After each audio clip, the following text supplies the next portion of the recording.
and the justice of the peace would receive $2 for sentences, that kind of thing. That's sort of a bounty. He said he fired to get us to stop. He didn't mean to hit me. And it wasn't much because the bullet just fell right out after a little while. I mean, nobody had to pull it out. It was stuffed here, and it was... Charles Bronson didn't play games. He didn't smile for the camera when he didn't feel like it, didn't flatter co-stars to win favors, and didn't care for Hollywood's glitzy illusions. He was a man forged by poverty, by war, by work, not by fame, and when he didn't like you, you knew. There was no middle ground with Bronson. If he respected you, you earned it. If he didn't, your name was etched into a list he kept tight to the chest, his private blacklist.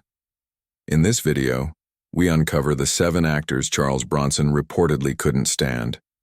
Some clashed with him over values, others over ego. But all of them walked away knowing Charles Bronson was no actor in real life. He was the cold, silent fury he brought to the screen. From the moment they met, Bronson and Garner were a bad match. Oil and water on the set of The Great Escape in 1963. James Garner, in his brutally honest memoir, The Garner Files, called Bronson a pain in the ass, bitter, belligerent. He didn't sugarcoat a thing. To him, Bronson wasn't just difficult, he was toxic. The final straw? A poker game. Bronson, in front of cast and crew, tried to pull back a losing bet against a young extra, just a kid, struggling like many others. Garner stepped in. He made Bronson pay up. Probably no more than $50, Garner later recalled. But that money meant a lot to that kid. Bronson? He exploded, stormed off the set, humiliated, angry, and vowing never to work with Garner again. And he never did. Behind the scenes, Bronson stewed. He reportedly felt Garner had made him look small in front of the crew, something Bronson, who prized his pride as much as his paycheck, couldn't forgive.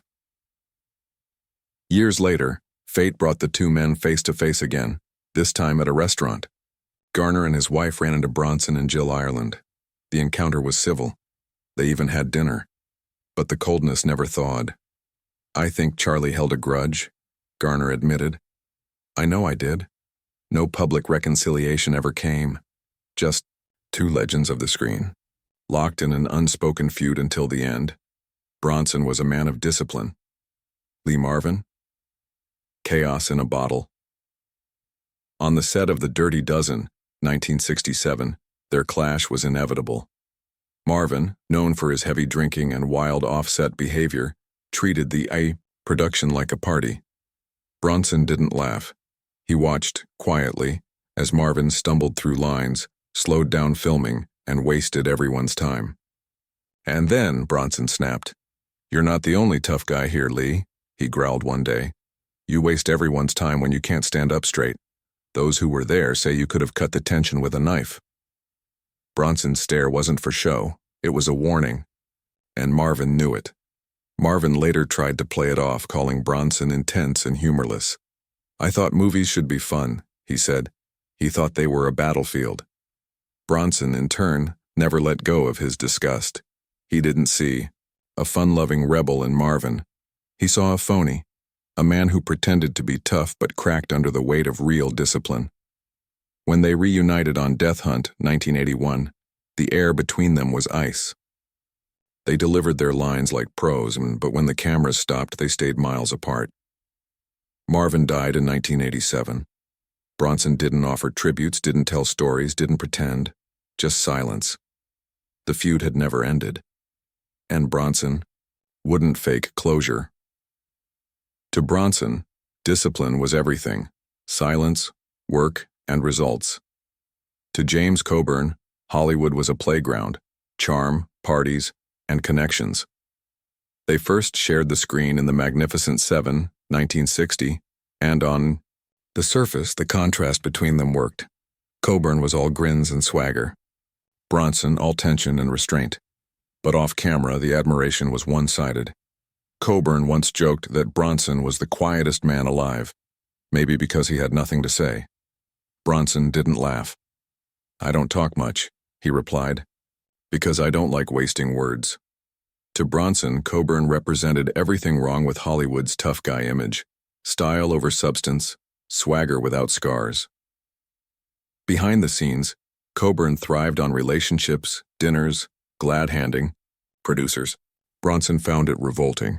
He called Coburn a salesman, more interested in playing the room than playing the role. Their chemistry on screen hid the mutual contempt.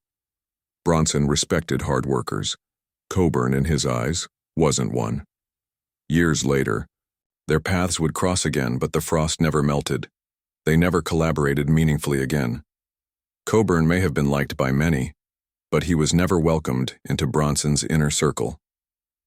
Charles Bronson didn't just dislike superficiality. He saw it as a threat to the craft. So when he crossed paths with James Coburn, the friction was inevitable. Their dynamic began in the Magnificent Seven.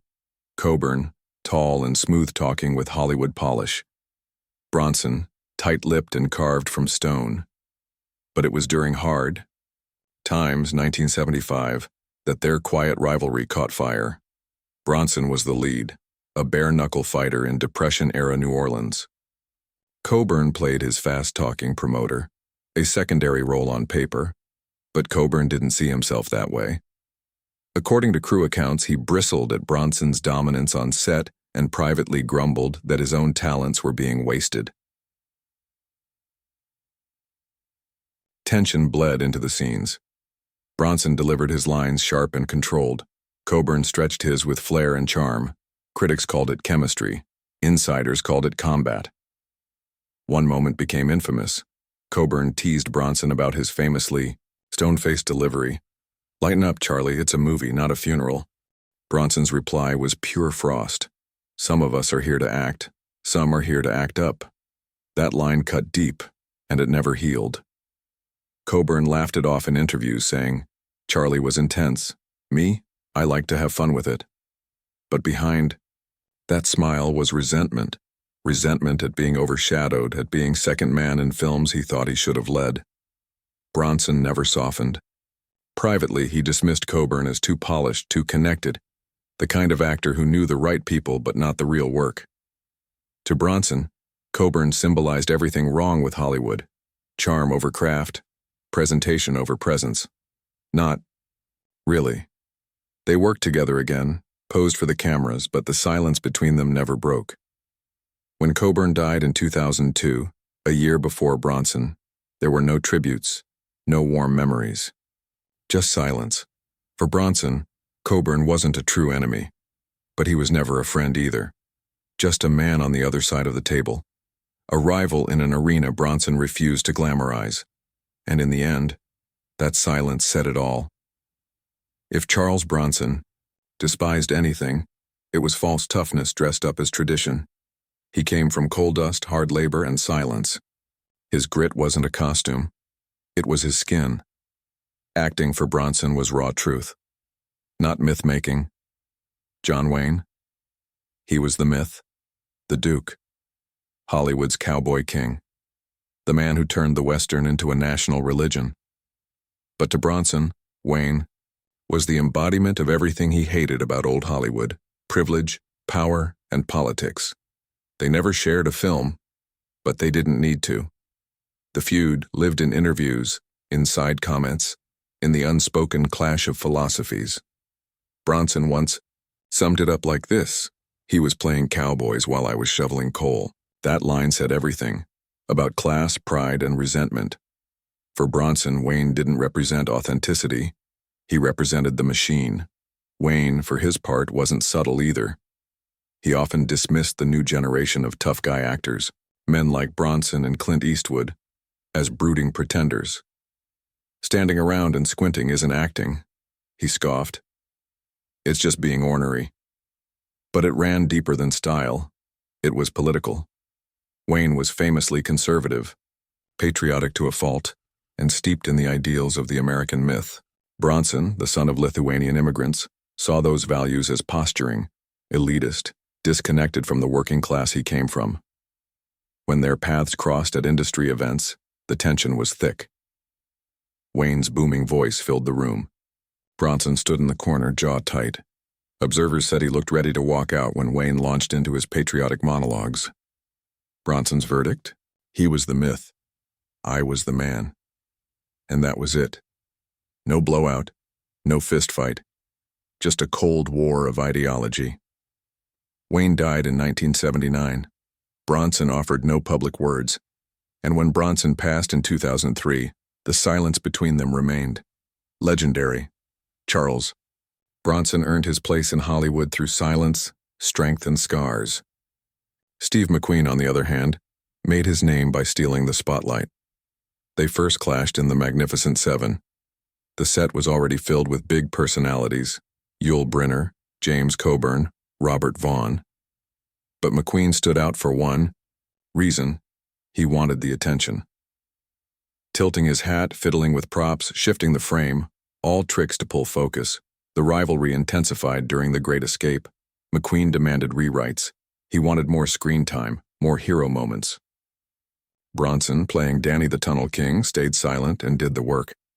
But behind the scenes, he seethed. To Bronson, McQueen wasn't just ambitious, he was fake. McQueen, never one to back down, returned the favor. Bronson looks like he's ready to fight everyone in the room. Lighten up, Charlie. It's just a movie. But Bronson didn't see it that way. For him, acting was sacred. Not a game, not a gimmick. When McQueen's agents later pushed for top billing and script control, Bronson drew a line. He's not acting. He's hustling. There were no screaming matches, just cold, heavy silence. One crew member said, "They never raised voices, but it felt like the air dropped 10 degrees. McQueen died in 1980.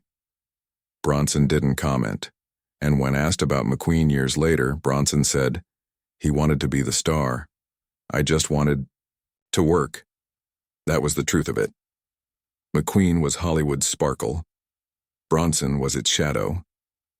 And in that contrast, the feud lived on.